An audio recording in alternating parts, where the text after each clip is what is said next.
am on my insides, you know? Say you feel like a female on the inside, but you still like women, that's okay. I feel like you can do that because these are the ways in which we are human and just programmed. And I think after millions of years of evolution and time, maybe we're just evolving into a different understanding of what it means, again, to be human.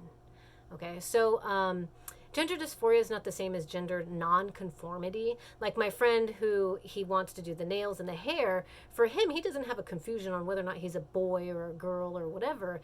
He's just nonconformist. He just doesn't want to fall into that pegged hole of being a man doing man things. He just wants to try all the things and see how he feels about it. And that's okay. That's exactly what nonconformity is just, you know. But when it comes to dysphoria, you legitimately on your insides go, man, I'm female inside or I'm male inside. That's who I was born to be. It's just my outsides don't show what my insides feel. Gender nonconformity is not a mental disorder. Like the gender nonconformity of not wanting to do male things or female things, just wanting to, as an example would be a female who dresses extra feminine or a male who cross dresses or vice versa.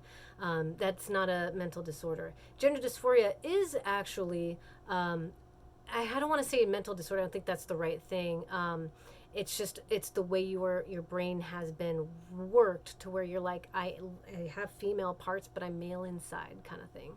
All right. So gender dysphoria, again, it's not about being gay or lesbian. It has absolutely nothing to do with sexuality. I want to hammer that into your head because I do not want there to be any confusion as to understanding what that is, especially for those who right now are either, trying to figure it out themselves in transition or whatever. We want you to understand that we're doing our best to understand dysphoria, gender dysphoria, to the best of our knowledge based on what we know. So, again, respecting people. All right, again, feminism, it's just the advocacy for we just want equal rights. We want a world where it's not all patriarch and, misogynistic behaviors where it's like, oh, women are terrible. We're trying to just be like, I'm just a human, man. So my lady parts push out a kid. Like, what? I mean, how's that any different? I'm still a human, right? We're trying to push that out there. So again, as with others, as females, we just want to be seen as human with human rights, including the rights over our own bodies. So I'm not going to get into a discussion of what's right and what's wrong, but I do want to make a note that our bodies are powerful. We as females, we are very powerful. And you know how I know? Because when you go into a store and a guy goes to get a thing, he's like, oh, I have to ask my wife first. I have worked retail for many, many years, and I get that statement a lot. So they say, happy wife, happy life, right? So I want to say this because I feel like it's important that as females, we don't let the patriarch, get in our way. We do not want males to feel that they are, bad. This is not the case. I just want you to know we're trying to get up there. We're just trying to get right there so we can be like, okay, we're just wanting you to know we're human too, okay? We just want you guys to understand that we are powerful and that, our bodies are going to do powerful things. And what I've noticed when it comes to suppressing others, it comes to a point where, like bullying, when you suppress someone, you pick a thing that somebody can't really control. Okay, so think about when you bully someone. You bully them because of the way they look, the way they talk, sometimes the way they act, sometimes the way they dress, maybe they don't have the money. But a lot of times what happens is we'll suppress someone with their natural abilities or things that they were born with. Okay, so that happens like with skin color, right? And women are suppressed because they have the power to give birth. You do not want someone who has the power of making children have more power. Oh, hell no. You're going to stay right down here, okay? So this is when we talk about equality and moral assumptions and the ways in which we see the world. How are we really, truly seeing it? And what are we looking at? And are we seeing differences and instantly going, I don't like him because he's different. Boom, boom, boom, boom, knock him down.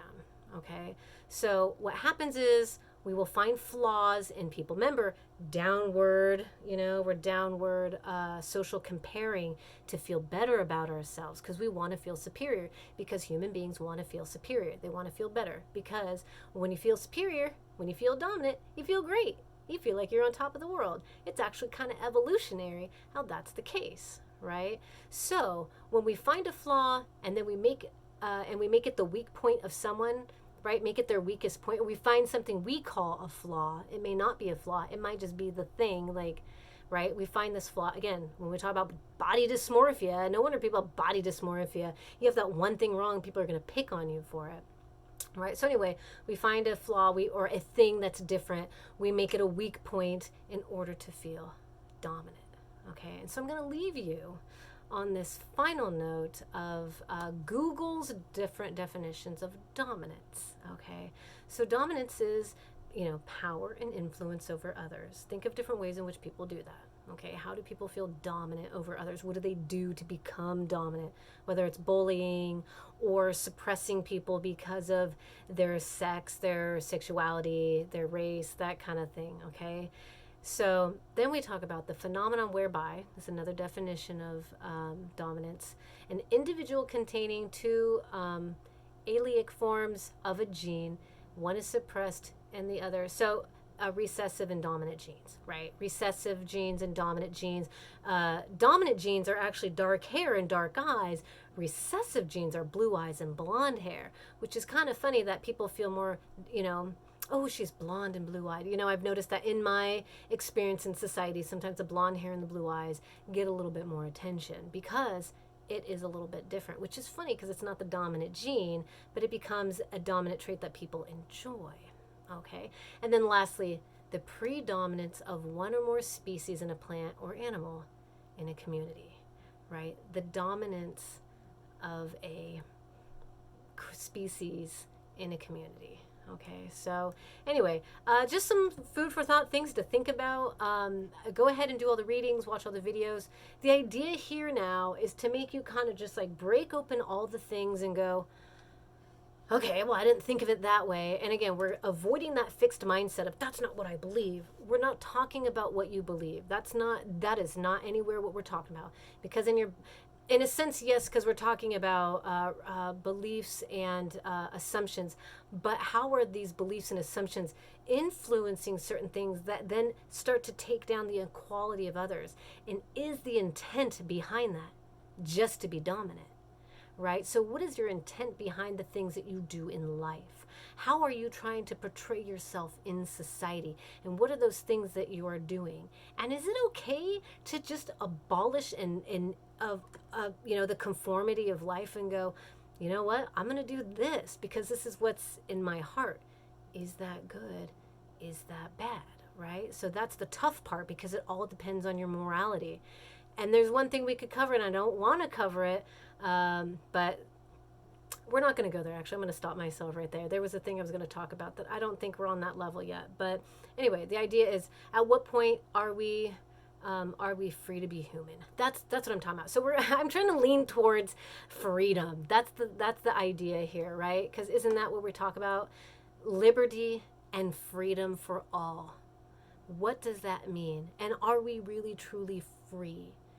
Are we really truly free? Or are we putting our own social constructs on who we are to make the assumption of who we should be? So anyway, a lot of you are probably going to be arguing and throwing some fists up, but we're not doing that. We're just going to kind of sit here and expand our minds and think, I didn't think that way. I didn't used to think that way. I maybe still don't think that way, but I see where you're coming from. Okay, so again, take a minute and do the readings. Go ahead and take a look at the discussion too, and really consider ways in which you can look at the readings and address them. Again, we're not throwing in opinions like, I don't like this reading. That's not what we're doing. I really don't give a shit about your opinion. No offense, that's not what I'm looking for. I want you to be able to take this information and put it towards a discussion that is going to be conducive to hearing other people's either experiences, again, you can do experiences, or what you're gathering from said readings. What are the readings saying? That's all I really want to know. What are you getting from these readings and lectures and video? So anyway, I absolutely love what we're going through so far. Great job. Keep it up. If you have any questions, please let me know. And I love and respect y'all. See you in a little bit.